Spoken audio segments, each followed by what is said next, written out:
भक्तों, आज हम बात करेंगे ब्रह्म मुहूर्त और 21 दिवसीय ध्यान विधि के बारे में।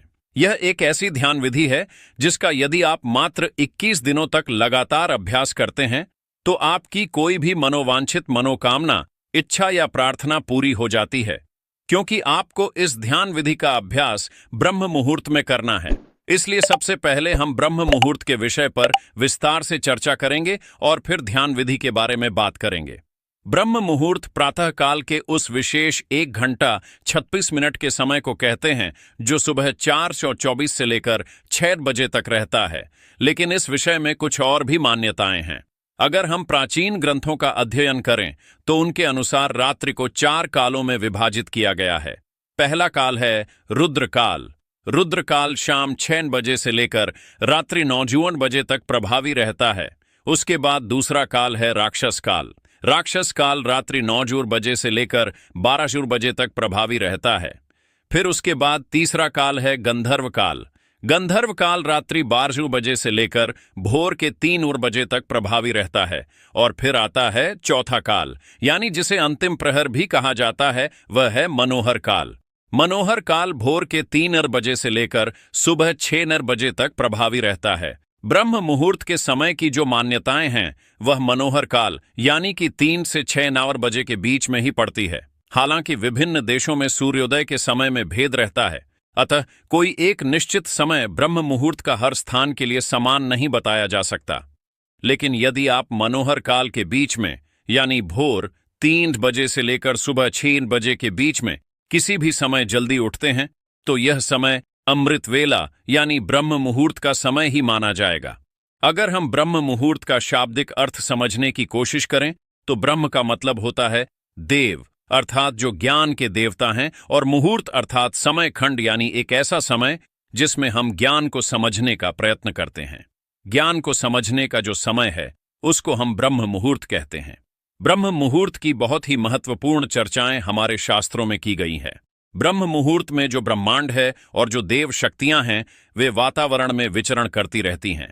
अगर आपकी नींद इस समय के दौरान अचानक खुल जाती है तो इसका मतलब है कि शुभ ऊर्जाएं आपसे संपर्क करना चाहती हैं। इसीलिए जब आप इस समय में उठकर ध्यान जैसी शुभ क्रियाएं करेंगे तो आपको बहुत जल्दी उन ऊर्जाओं से संपर्क स्थापित होना शुरू हो जाएगा। इसी प्रकार सभी धर्मों के जो देवालय हैं, चाहे मंदिर हो, गुरुद्वारे हो या फिर जितने भी पूजा स्थल हो, वे सब ब्रह्म मुहूर्त में ही खोले जाते हैं। क्योंकि यही वह समय है जब सारी नकारात्मक शक्तियां सो जाती हैं और सकारात्मक शक्तियां जागृत होती हैं। इस समय बहने वाली वायु को अमृत वायु कहा जाता है, क्योंकि सारा प्रदूषण और सारी दूषित वायु समाप्त होकर वातावरण में ऑक्सीजन के रूप में व्याप्त रहती है। और रात के समय ओस पड़ने के कारण इस समय वायुमंडल दिन की अपेक्षा काफी शीतल रहता है और मनोहर रहता है। इस समय वातावरण बिल्कुल शांत होता है और इस समय सोकर उठने के कारण हमारी मस्तिष्क की सभी क्रियाएं भी बिल्कुल शांत होती हैं। इसलिए यदि आप इस समय अपनी स्टडी करते हैं, पढ़ाई करते हैं, कोई प्लानिंग करते हैं या इंट्रोस्पेक्ट करते हैं या ध्यान करते हैं तो उसमें आपको बहुत लाभ मिलता है। आपने वह कहावत तो सुनी ही होगी कि जल्दी सोना और जल्दी उठना सफलता की प्रथम सीढ़ी है। इसलिए यदि आप भी सफल होना चाहते हैं तो ब्रह्म मुहूर्त में उठना शुरू करें। इससे आपको बहुत सफलता मिलेगी। एक्चुअली प्राचीन काल में इलेक्ट्रिसिटी नहीं होती थी, इसलिए लाइट नहीं रहने पर लोग सूर्यास्त के बाद सो जाते थे और सूर्योदय से पूर्व यानी ब्रह्म मुहूर्त में ही उठ जाया करते थे। यह प्रकृति के साथ चलने की उनकी एक पद्धति थी। अतः जो भी व्यक्ति प्रकृति के साथ संतुलन बनाकर चलता है वह हमेशा स्वस्थ ही रहता है। और यह भी देखा गया है कि जो लोग प्रातःकाल जल्दी उठते हैं वे बिल्कुल स्वस्थ रहते हैं। और अक्सर वे लोग जो नाइट शिफ्ट में काम करते हैं उनको स्वास्थ्य संबंधी समस्याएं आने लगती हैं। कहने का तात्पर्य यह है कि अगर आप प्रकृति के साथ मेलजोल बनाकर चलते हैं तभी हम स्वस्थ रहते हैं। लेकिन अगर हम प्रकृति के खिलाफ चलना शुरू हो जाए तो हमें शारीरिक रूप और मानसिक रूप से समस्याएं आनी शुरू हो जाती हैं। भक्तों, अब तक आप समझ चुके होंगे कि ब्रह्म मुहूर्त क्या है और इसका महत्व क्या है। अब हम बात करते हैं 21 दिवसीय ध्यान विधि के बारे में। सबको मालूम है कि प्रातःकाल का समय ध्यान के लिए सर्वश्रेष्ठ समय होता है। इसलिए आज हम एक ऐसी ध्यान विधि की बात करेंगे जो विशेषकर ब्रह्म मुहूर्त में ही की जाती है। यदि आप इस विधि को निरंतर 21 दिनों तक केवल 10 मिनट की अवधि तक हर रोज इसका अभ्यास करते हैं तो इन 21 दिनों के भीतर ही आपको इस विधि का रिजल्ट मिलने लग जाएगा। यह विधि विशेष रूप से आपकी कोई इच्छा, कोई मनोकामना अथवा आपकी कोई प्रार्थना जिसको आप पूरा करना चाहते हैं, उसके लिए है। इससे पहले कि हम इस विधि पर पूरी बात करें, थोड़ी सावधानी रखनी जरूरी है। जैसे कि ऐसे लोग जिनको हृदय से संबंधित कोई कष्ट है, हृदय से संबंधित कोई बीमारी है, या जिनको रक्तचाप की समस्या, ब्लड प्रेशर की समस्या रहती है, वह इस विधि का अभ्यास ना करें, क्योंकि इस विधि के अंदर हमें सांस को रोक कर रखना पड़ता है।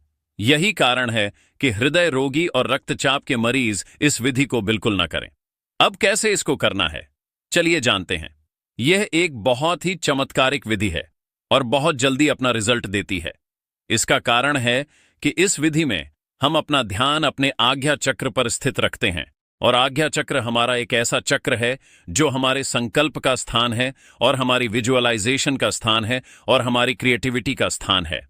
अगर हम इस चक्र पर केंद्रित होकर कोई प्रार्थना करते हैं, कोई संकल्प को दोहराते हैं, तो वह संकल्प या प्रार्थना बहुत जल्द पूरी हो जाती है, क्योंकि इस चक्र का कार्य क्षेत्र ही यही है। इसे हम संकल्प चक्र भी बोलते हैं, क्योंकि इस चक्र पर ध्यान लगाने से हमारे संकल्प पूरे होते हैं।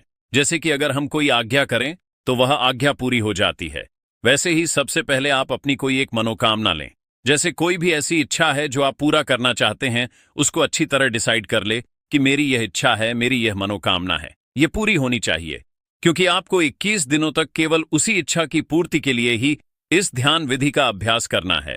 इसीलिए सबसे पहले आप अपनी एक इच्छा डिसाइड कर लें, फिर अपना ध्यान शुरू करें। सबसे पहले अर्ली मॉर्निंग यानी ब्रह्म मुहूर्त के समय आप उठेंगे, और उठने के बाद फ्रेश होकर नहा धो लें तो अच्छी बात है। नहीं तो सिर्फ अगर मुंह हाथ भी अच्छी तरह से धो लेंगे तो भी चलेगा। और फिर उसके बाद आप अपने घर के मंदिर में, पूजा स्थल में या अपने ध्यान कक्ष में ध्यानस्थ होकर बैठ जाएं। ध्यान रखें कि वह जगह ऐसी हो जहां से बाहर की प्राणवायु भी आपके कमरे के भीतर प्रवेश करती हो, क्योंकि इस विधि को हम प्रातःकाल ब्रह्म मुहूर्त में करते हैं। अतः इस समय आपको शुद्ध प्राणवायु की जरूरत रहेगी। तो ऐसे स्थल पर बैठना है जहां पर खुली हवा आपको अपने रूम में आती रहे। और जब आप ध्यानस्थ होकर बैठे तो कमर सीधी करके और गर्दन सीधी करके दोनों हाथों को घुटनों पर रखकर बैठ जाए। इसके बाद मुट्ठी बंद कर लें और पहले 2-3 मिनट अपने मन को शांत करें और शरीर को स्थिर करें। जब आपका मन शांत हो जाए, शरीर स्थिर हो जाए तथा श्वास सामान्य हो जाए, फिर आपको अपना ध्यान अपनी आज्ञा चक्र पर लेकर जाना है। आज्ञा चक्र यानी कि दोनों भों के बीच में जहां पर हम तिलक लगाते हैं या स्त्रियां बिंदी लगाती हैं, उस स्थान पर आप अपने अवधारणा को, अपनी अटेंशन को लेकर आएंगे और वहीं पर पूरा समय आप अपना ध्यान बनाकर रखेंगे। अब आपको इसी जगह पर लगातार अपने मानसिक नेत्रों से इस स्थान को महसूस करते रहना है। जब आप अपने मानसिक नेत्रों से इस स्थान को महसूस करते रहेंगे तो अपना ध्यान यहां पर बनाए रखेंगे। फिर आप एक लंबी गहरी सांस भरेंगे और लंबी गहरी सांस भरकर उसको अंदर ही रोक कर रखेंगे।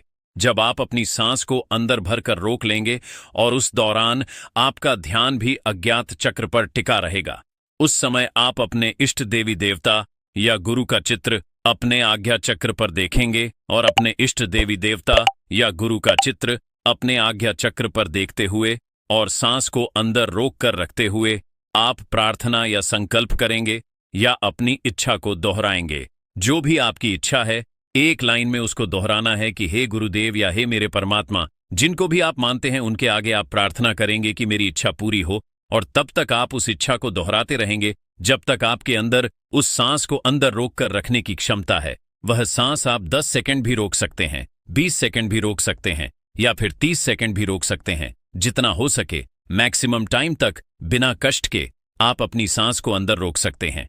इसके बाद ध्यान आज्ञा चक्र पर बनाए रखेंगे और अपने मन की आंखों से अपने इष्ट देवी देवता या गुरु का स्मरण करते रहेंगे। जय श्री कृष्णा। राधे राधे। धन्यवाद भक्तों।